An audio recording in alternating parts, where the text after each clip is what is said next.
उस रब सोने ने मंजूर होया तो इंशाल्लाह मेहनत करांगे, रात दिन मेहनत करांगे तो एक दिन आएगा कि हिंदुस्तान पिछले न छुटे थे मेरा नाम शहबाज शरीफ नहीं है, कि हिंदुस्तान पिछले न छुटे थे मेरा नाम शहबाज शरीफ नहीं है, कि हिंदुस्तान पिछले न छुटे थे मेरा नाम शहबाज शरीफ नहीं है। उन्होंने ये भी कहा है कि अगर भारत को पीछे ना छोड़ा तो मेरा नाम शहबाज शरीफ नहीं।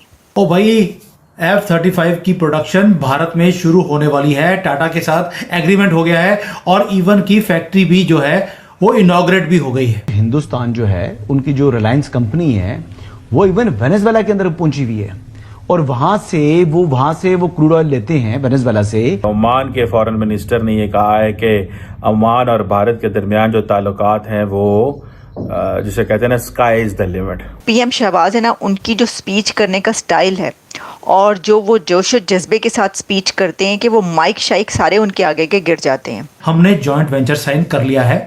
किसने?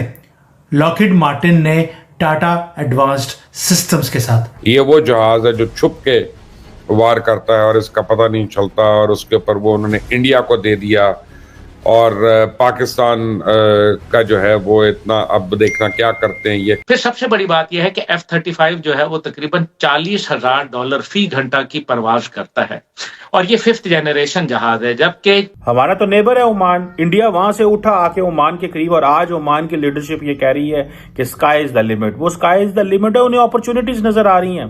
मतलब भारत को प्राइम मिनिस्टर नरेंद्र मोदी ने पॉजिटिवली इतना चेंज किया है ड्यूरिंग द पास्ट 10 years के आई सैल्यूट दैट मैन। नमस्कार दोस्तों, कटोरा लेकर दुनिया के कोने कोने में भीख मांगता फिर रहा है पाकिस्तान, लेकिन फिर भी इस देश का प्राइम मिनिस्टर भारत को पीछे छोड़ने की बातें कर रहा है। आज एक जलसे में शहबाज शरीफ ने माइक तोड़ भाषण दिया, जहां उन्होंने ये कह दिया कि अगर पाकिस्तान भारत को इकोनॉमी में पीछे नहीं छोड़ता तो वो अपना नाम बदल देंगे। मतलब अब लगता है कि बहुत जल्द इनका भी नंबर आने वाला है, क्योंकि पिछले बार जब इमरान खान ने भी कुछ ऐसा ही भाषण दिया था, उसके चंद महीनों बाद उसके साथ जो हुआ था वो पूरी दुनिया को पता है। वहीं दूसरी तरफ अब भारत F-35 के पार्ट्स को इंडिया में ही मैन्युफैक्चर करना चाहता है, इसीलिए टाटा एंड लॉकहीड मार्टिन के बीच बातें भी चल रही हैं, क्योंकि भारत के लिए F-35 लेना अभी के लिए बहुत एक्सपेंसिव है, क्योंकि इसकी प्राइस Su-57 से डबल है। इसी टॉपिक पर चलिए आगे पाकिस्तानी मीडिया का रिएक्शन देखते हैं। वीडियो को लाइक और चैनल को सब्सक्राइब कर लें।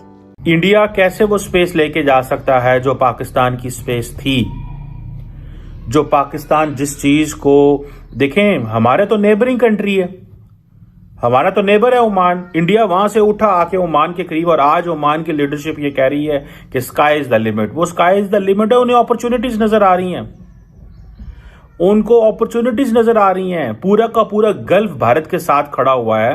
वो क्यों खड़ा हुआ है? हमने वो अपॉर्चुनिटीज को छोड़ा है, हमने इग्नोर किया है। हम ये समझ रहे थे यार खैर है, कोई नहीं, अब देखा जाएगा, ये मुसलमान मुल्क हैं, इनसे बस जाके ना तेल ले आओ, इनसे ना जाके बस पैसे पकड़ लाओ। इनको इग्नोर किया, हमने उनको बेवकूफ़ बनाने की कोशिश की। उन्होंने कहा ठीक है, फिर जिसके साथ हमारा ताल्लुक बनता है हम उसके साथ अपना ताल्लुक को बना लेते हैं। उन्होंने अपना ताल्लुक जो है वो उधर बना लिया। अब पाकिस्तान सोच रहा हो ये हमारे साथ क्या हो गया, हम किधर जाएं। भाई साहब, पूरे के पूरे गल्फ रीजन के साथ ताल्लुकात को रीड्रॉ करें, अरब वर्ल्ड के साथ अपने ताल्लुकात को उनके साथ री इंगेज करें।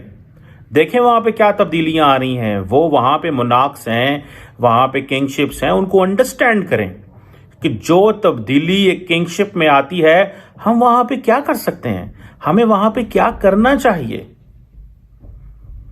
हमें वहां पे कैसे इंगेज होना है, री इंगेज होना है। पाकिस्तान एक इंपॉर्टेंट प्लेयर है और रहेगा, लेकिन स्पेस छोड़ना कोई अक्लमंदी नहीं है। हमने स्पेस छोड़ दी है जनाब, हमने स्पेस छोड़ दी है, और वो स्पेस हमने इसलिए छोड़ी है बिकॉज हमारी हरकतें ऐसी हैं, हमारी हरकतें ही बड़ी अजीब हैं। हम एक तरफ जाके जो है वो हमारे जो लोग हैं उन्होंने अरब वर्ल्ड को सताया हुआ है, वहाँ पे जाके क्राइम्स में हमारा कसूर होता है, ड्रग्स हमारे लोग लेके जाते हैं, भीख हम मांगने जाते हैं। आपको पता है सऊदी मक्का मदीना के अंदर पाकिस्तानियों की ये पहचान है कि ये भीख मांगते हैं। ओमान के अंदर ये पहचान है कि जनाब ये आते हैं, इलीगल आते हैं, ये ओवरस्टे कर जाते हैं, इस तरह रहते हैं, उस तरह रहते हैं। तो वो जो सारी, मुझे याद है मेरे गांव का एक लड़का अभी भी ओमान मस्कत में होता है, तो वो वहाँ पे एक छोटी सी जॉब करता है, सेल्समैन है। उसने मुझे बताया, उसने कहा सर हम जाते हैं ओमान के अंदर, तो वो कहता है कि इंडियंस हमसे अच्छी तनख्वाहें पे आते हैं, क्यों? उनको इंग्लिश आती है। वो कहता है हमारे ऊपर आके लगते हैं, क्यों? इनको इंग्लिश आती है। कहता साढ़े मुंडे ने अंग्रेजी नहीं आती। तो कहता मैंने ये महसूस किया कि यार ये हमें इंग्लिश आनी चाहिए, हम पढ़े लिखे होते तो हम भी आज ये इस पोजीशन को कैप्चर कर सकते थे, हम भी इस पोजीशन को ले सकते थे। तो सवाल ये पैदा होता है कि ओमान जो है ना, ओमान का आपने वो जिसे कहते हैं ना एक वो कर दिया, रगड़ा निकाल दिया, ठीक है। और वो रगड़ा आपने इस तरह निकाला ओमान का कि ओमान को आपने मजबूर कर दिया कि तुम भारत की तरफ जाओ। ओमान ने नहीं जाना था भारत की तरफ, आपने मजबूर किया ओमान को, आपने मजबूर किया है ओमान को कि आप भारत की तरफ जाएं। वो चले गए, अब आप उनको लेके आए वापस। और कोई किसी किस्म की ये जो इंडियन ओशन कॉन्फ्रेंस हुई, आपने इस चीज को एहसास ही नहीं किया। इंडिया का जो ऑब्जर्वर रिसर्च फाउंडेशन है, इंडिया का ऑब्जर्वर रिसर्च फाउंडेशन, जो ORF जिसे बोलते हैं, आपको नहीं पता वो क्या कर रहा है? इंडिया का ऑब्जर्वर रिसर्च फाउंडेशन जो है वो एक ही तो काम कर रहा है। वो कभी observer research foundation Munich security conference के साथ मिलके जाता है मिडल ईस्ट में, जाता है यूरोप में, वहां पे अपने फुटप्रिंट्स डालते हैं। हमारे पास एक भी थिंक टैंक ऐसा नहीं है जो MEA का थिंक टैंक हो, मिनिस्ट्री ऑफ एक्सटर्नल अफेयर जैसे उनका थिंक टैंक, हमारे फॉरेन ऑफिस का थिंक टैंक हो। और मैं तो जारी बात है, मेरा तो बड़ा सीरियस क्रिटिसिज्म है अपने डिप्लोमेट्स के साथ। हमें डिप्लोमेट्स नहीं चाहिए इन पोजीशंस के लिए, हमें एकेडमिक्स चाहिए। वो एकेडमिक्स जिनका वेस्टर्न एक्सपोजर हो, ग्लोबल एक्सपोजर हो, बड़ी यूनिवर्सिटियों से पढ़ के हो, मतलब उनको डिफरेंस ऑफ ओपिनियन भी देना आता हो, उनको अपना मुकदमा भी रखना आता हो, एंड उनके ग्लोबल कनेक्शंस भी हो।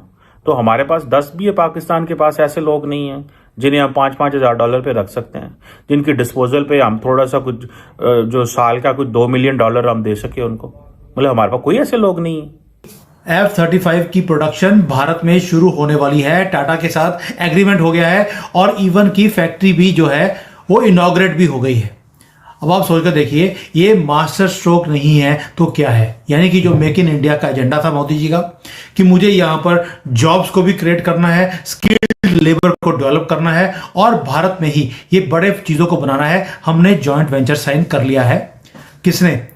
लॉकहीड मार्टिन ने टाटा एडवांस्ड सिस्टम्स के साथ। अब ये ऐसी खबर है जो हमारा मेन स्ट्रीम मीडिया कभी कवर नहीं करेगा। क्यों? क्योंकि ये चीज दिखाते ही चाइना के पेट में दर्द होता है और चाइना से पैसे लेकर इनको बोला जाता है कि आपको भारत की तरक्की की कोई भी न्यूज आपको दिखानी नहीं है भारत के लोगों को।